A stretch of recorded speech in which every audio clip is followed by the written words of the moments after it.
The dangers of airsoft guns and bear spray. We need the support of community members and parents. How the city and police are cracking down on what's been a growing concern.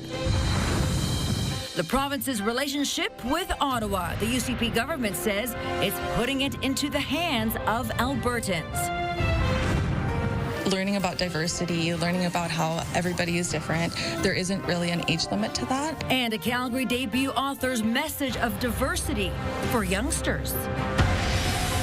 CTV Calgary, local breaking news with Camilla Di Giuseppe. Good afternoon. Safety concerns prompting the city and police to take action today. The city amending a bylaw focused on weapons and bear spray, while Calgary police are warning about an increase in crimes being committed with air guns. Kevin Fleming joins us with more. And Kevin, complaint calls are rising and police are concerned. That's right, Camilla. In 2024, police say that 817 of those air guns have been seized. And in the first 5 months of this year, 333 of those same air guns have been seized. Now, Calgary Police Service says it's getting at least one call a day regarding these realistic-looking guns and has had as many as 8 in one day. And every time the calls come in, officers have to respond with caution. And it typically involves multiple units to ensure public safety. And those officers are using real guns. Police say most people don't know, but it is illegal to fire air guns within the city limits. And it's asking for help from parents to let their children know the dangers of carrying one of these guns to school or to show their friends. And really, what we're asking for here is to educate, but we need the support of community members and parents and supervisors, because no one here wants to enforce our way out of this. Now, the amendments to the city's public behavior bylaw means that bylaw officers, if they see somebody with one of these weapons, they can now fine them up to $250. And that includes things like knives, an axe, a machete, a baseball bat, even a saw. And it also includes noxious substances like bear spray, pepper spray, or even chemical sprays that can cause harm. Now, the city says with these amendments, it will enhance public safety throughout the city. Camilla? Thank you very much, Kevin. A plan to expand and pave the parking lot at Edworthy Park will not happen. The city was considering expanding and paving the parking lot on the north side of Edworthy. It was also going to start charging for parking, but significant objections from Calgarians have canceled those plans. Councillors say it never made sense to make the changes anyway. Having people park and pay in parks, even though their taxes pay for that anyway, so why would we double charge them? So a great decision made by administration, didn't have to come to council, and now people can use Edworthy Park without paying, and nothing will change. The lot will remain in its current condition with maintenance as needed. The city is cracking down on noisy vehicles across Calgary this summer. Drivers operating excessively loud or modified vehicles will be targeted. The focus is on noisy mufflers, engine revving, squealing tires, loud music, and recurring alarms. Officers will use decibel meters and body-worn cameras to detect violations. Fines go up to $300. Calgarians are urged to report noisy vehicles by calling 311. Alberta's Auditor General is getting extra funding to investigate allegations of corruption in private healthcare contracts. Doug Wiley says the scope and complexity of the work means he needs an additional $1 million. The money will go towards additional help and cover legal costs. A legislature committee approved the additional funds, saying Wiley is doing important work. His investigation began earlier this year as a result of allegations made by the former head of Alberta Health Services. Alberta is launching another panel and holding town halls to determine a path forward for its relationship with Ottawa. Jordan Canagan is at Heritage Park with more. And Jordan, what will this effort actually achieve?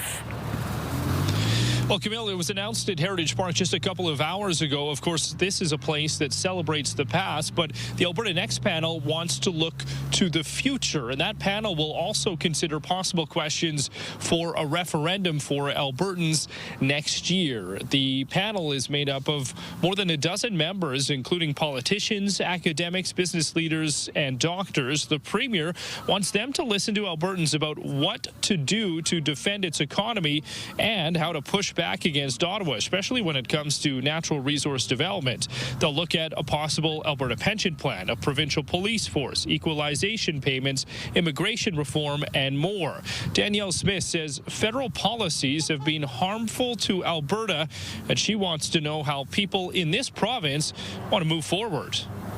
I mean, Ottawa has been interfering in every aspect of our provincial jurisdiction in deeper and deeper ways for about a decade now, and we've had enough of it. So I would say that this is trying to reset the relationship to get Ottawa focused on its areas of jurisdiction. Now, in-person and virtual town halls will start next month and run until September all over the province. Calgary is actually the very last town hall that is planned so far. That's happening September 29th. After that, that panel will craft some possible questions for a referendum that is supposed to happen next year. Camilla? Thank you very much, Jordan. The results are in from yesterday's by-elections, and the United Conservatives held on to the old Didsbury Three Hills riding. Tara Sawyer won with 61% of the vote. The NBP finished with 20%, and the Republican Party of Alberta had 18%. The Wild Rose Loyalty Coalition only received about 1%. Many were curious if the Republican Party, which focused on Alberta secession, would receive more votes in an area that elected a separatist MLA, Gordon Kessler, in 1982. The results of this by-election in Old Didsbury Three Hills could not be more disastrous for the Republican Party of Alberta.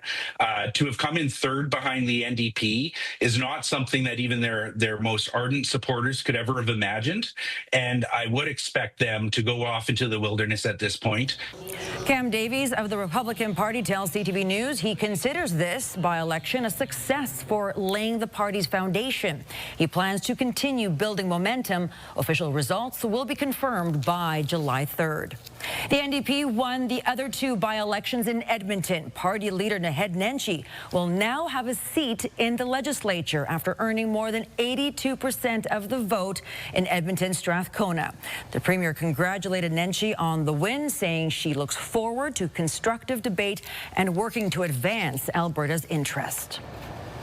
The boating advisory for the Bow River has been lifted. The fire department issued the advisory after Saturday's rainstorm. Boating and other water activities were prohibited on the Bow because it was flowing high and fast. Fire officials say the flow rate has now decreased, but there are still dangers, including reduced visibility and frigid water temperatures. Normal activities can now resume, but caution is encouraged. Let's bring in our Danielle Savoni with our first look at the weather. Fair enough. You have to be careful on those waterways and even on the riverbanks, but temperatures are starting to rebound. The temperatures are rebounding, but we're going to add a little more water to that. So it's something to be cautious about this week if you're heading down to basically hang out by the water. And I will say that tomorrow's not really the nicest day for that anyway, because while we're looking at warmer temperatures, it will be pretty unstable tomorrow. Today was beautiful though. Winds relatively calm. Right now, just a gust around 31 kilometers per hour at the airport. So it's a little breezy, 22 degrees, which is our daytime high, so a little above normal. Your 24-hour forecast is brought to you by Fifth Avenue Volkswagen. Find more than what you're expecting at Fifth Avenue Volkswagen. For the overnight, clouds increasing. It'll be a mainly cloudy morning, and then by the afternoon, especially after 3 p.m., we get into the risks of showers and thunderstorms, and we have a pretty good chance of that. More details in your long-range forecast coming up. Thank you, Danielle. It was supposed to be a joyous time for a Calgary family. Instead, a husband and father is reeling. His wife in a coma after suffering a stroke days after giving birth, and improving animal welfare safety. Next, a partnership between the Calgary Stampede and UFC researchers. There are no plans to move or euthanize a bobcat mom and her kittens after an attack in the southeast sent a woman to hospital. Fish and Wildlife officers determined the bobcat's behavior was defensive. A woman was walking her dog near her home Monday morning when the mother bobcat ran at her and bit her. Since it seems to have been an isolated chance encounter, there is no immediate risk to the public. The Fish and Wildlife team says they are not planning to take any action.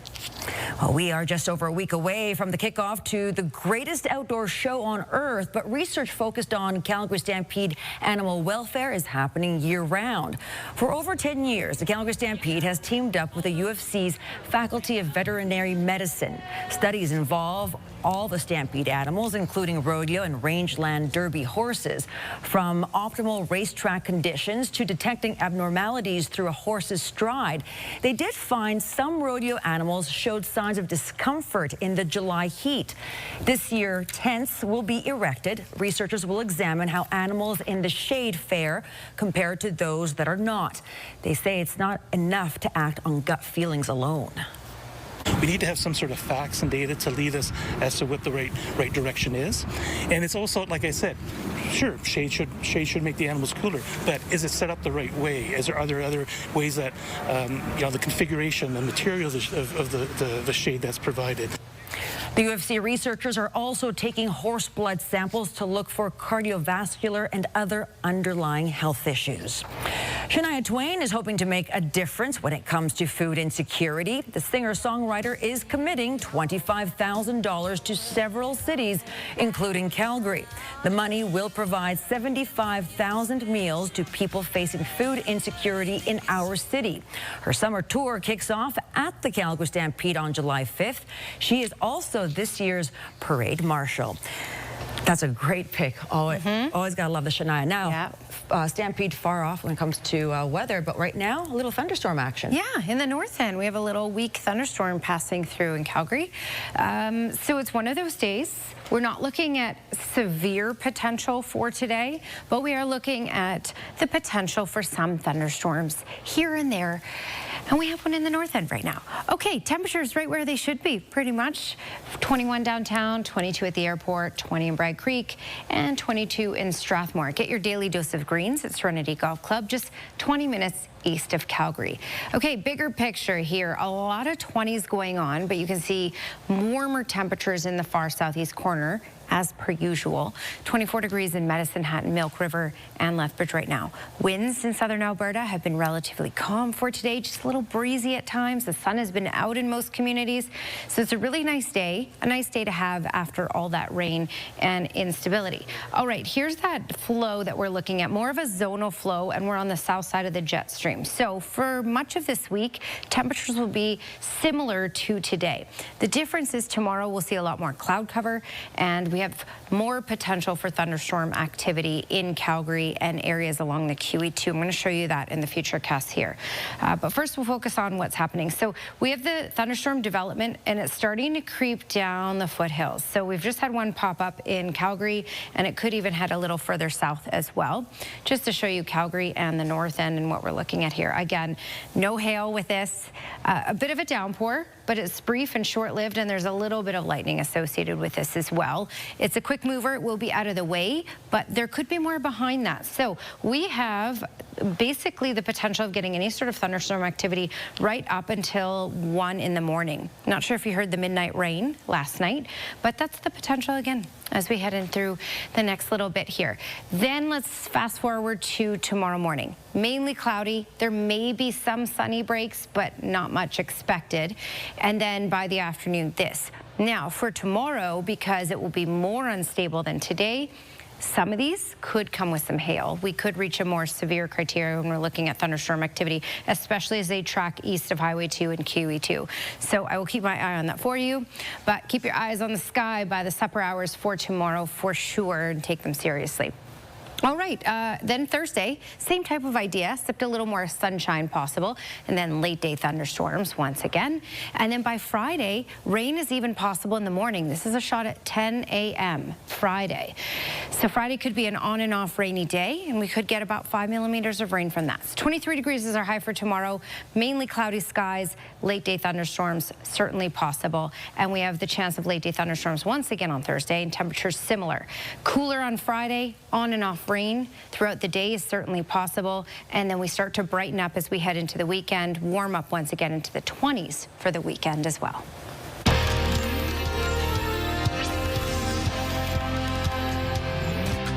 A Calgary father is reaching out for support after his wife suffered a stroke shortly after delivering their third child in a rare but serious complication. Ifat Shaki has been under intensive care at the Foothills Hospital since June 12th. She delivered baby Julia on June 5th. She's been asleep and sedated since. The father, Marco Martel, is caring for their 2 toddler sons and the newborn, all while visiting her in the ICU. He says her doctors believe a rare high blood pressure disorder led to the stroke.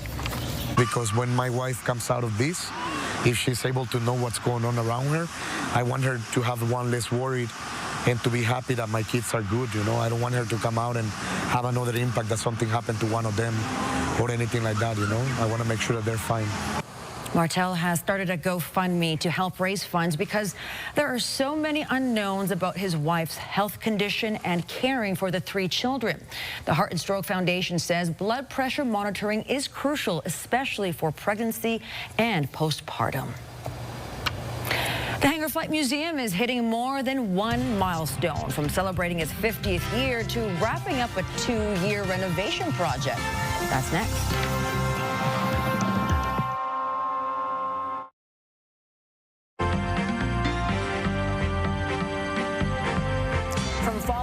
Prices to Canada's interest rate outlook. Joining me is Faisal Karmali, Portfolio Manager with the Popwich Karmali Advisory Group. So Faisal, how did markets close out the day first?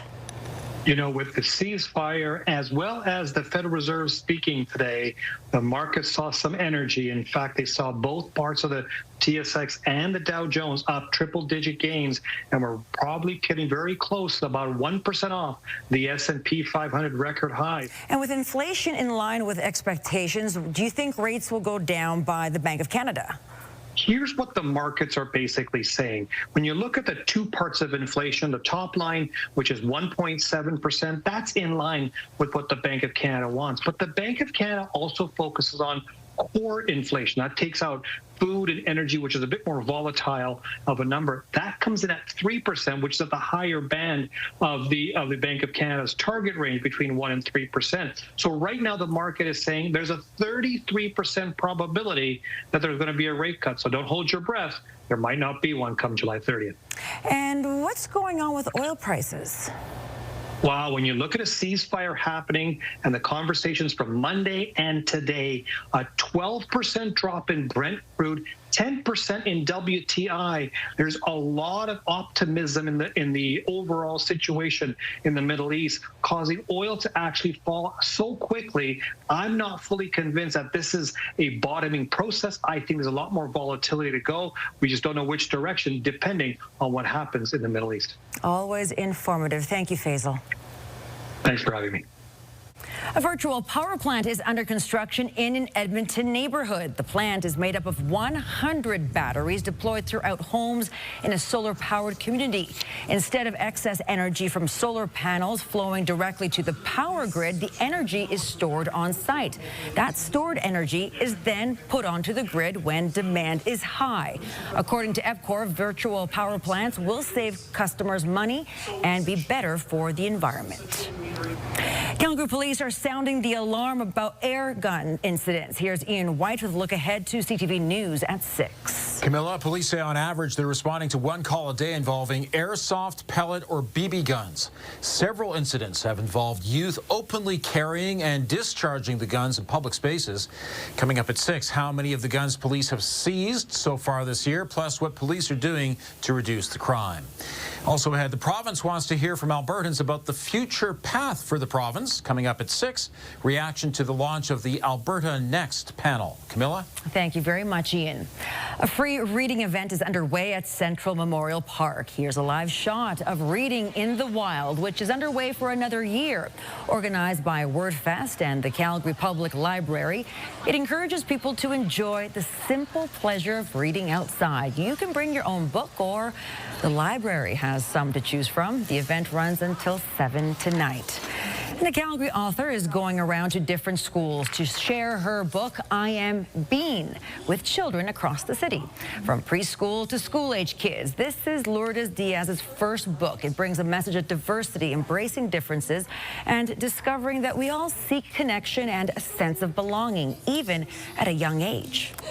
Based on I Am Bean, it's a really good way to scratch the surface on hopefully what people may start to understand what diversity may look like in different settings, environments, and different people, and to really embrace that. Diaz also welcomes youngsters to create a diversity quilt craft, which highlights each child's uniqueness. I Am Bean can be purchased online and soon at local stores. All right, so Danielle mentioned there's some thunderstorm activity to the north, but for the rest of the city, well, we're sitting at 22 degrees, cloudy skies. More details next.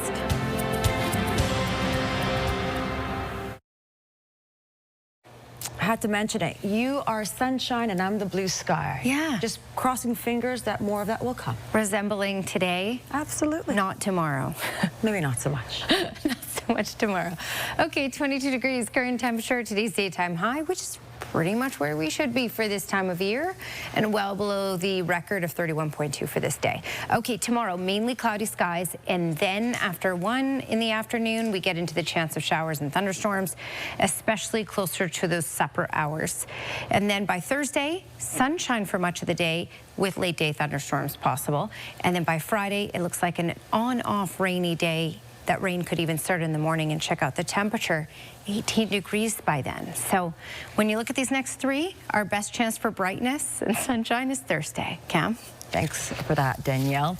An updated look will greet guests at Calgary's Hangar Flight Museum this summer at a cost of just over $1 million, thanks in part to the city, Prairies Canada, and Travel Alberta. A 2-year renovation project is now complete. This includes new, wider concrete walkways, gateway system, mezzanine extension, outdoor furniture installation, and a full loading dock. This revamp comes as the Hangar Flight Museum celebrates its 50th anniversary. We've got 36 aircraft, historic aircraft, military and civilian. We have open plane days this summer where we open up various aircraft on weekends over the summer. And we have many more events, and we welcome everyone to come. Ongoing truss repairs on the original wooden component system built in 1941 by the British military is thanks to funding from both the city and Heritage Canada. Gotta love those planes. A lot of history there. Well, thank you so much for joining us. Now here's the early edition of the CTV National News.